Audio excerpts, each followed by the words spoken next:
So let's jump right into the account management that we want to review. Basically, we want the account plan current status. We want to understand how to grow and how to fine tune our strategies. The strategies that we're going to be reviewing are offensive, defensive, guerrilla, and flank. And we're going to be using a tool which is an Ansoff Matrix.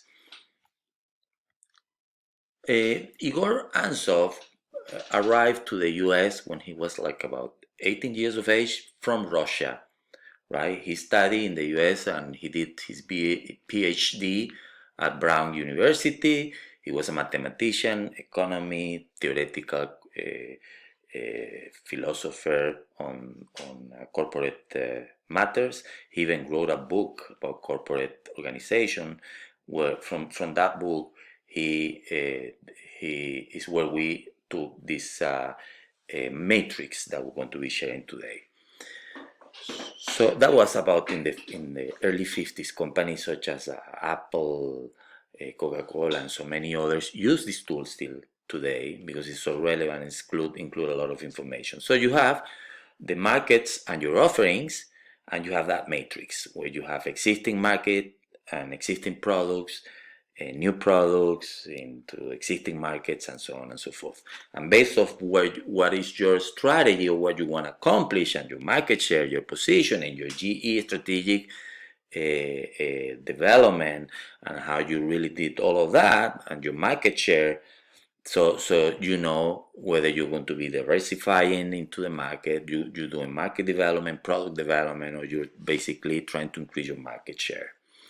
So keep in mind again, it's very important that in war strategies you use offensive, defensive, and guerrilla and flank, and some other elements that might be used by your competitor. But here we're going to focalize on those four.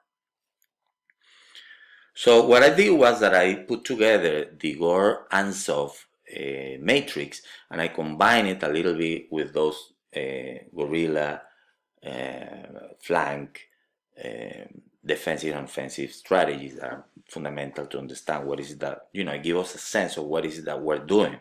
You see in the green color here in this matrix, I included, for instance, if it is an existing market, an existing product, you want to grow your market share. That should be your main strategy, right?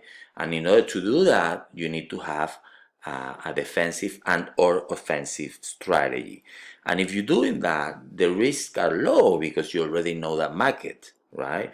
You know that product is being performing in that market, so you need to understand how your competitors are moving and so on and so forth. However, there are things such as switching costs and some other strategies that might be applied by your competitors on an offensive move to try to gain market share from you.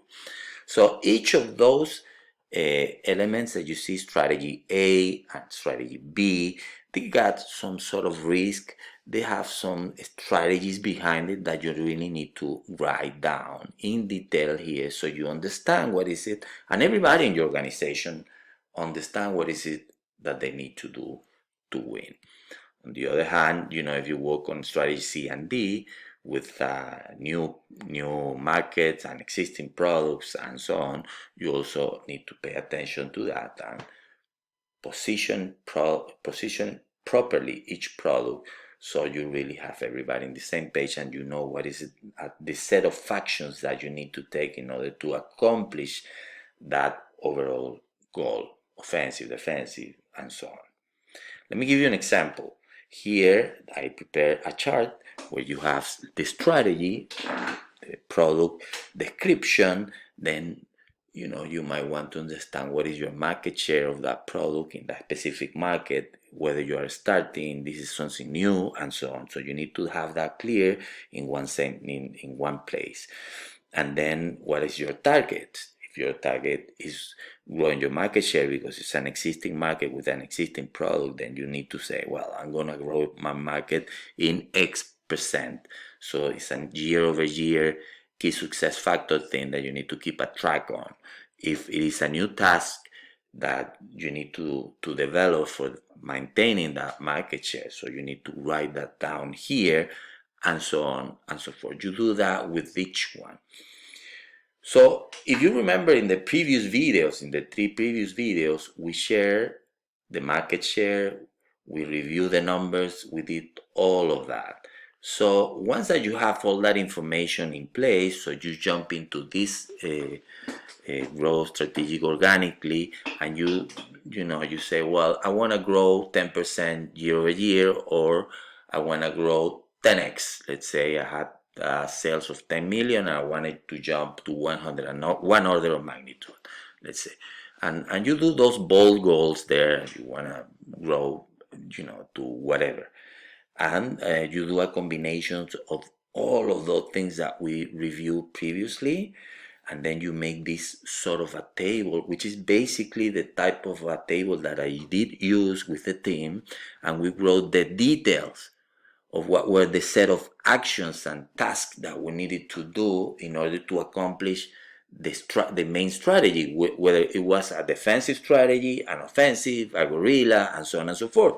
With that, you have to keep track of every action that you're doing, and you have to have like an auditing device that is unquestionable in terms of the result, because if you cannot measure it, then it doesn't exist, right? So you want to measure everything. So you have key success factor, key performance indicators, and so on and so forth. You want to write that down in detail in a similar table such as this one.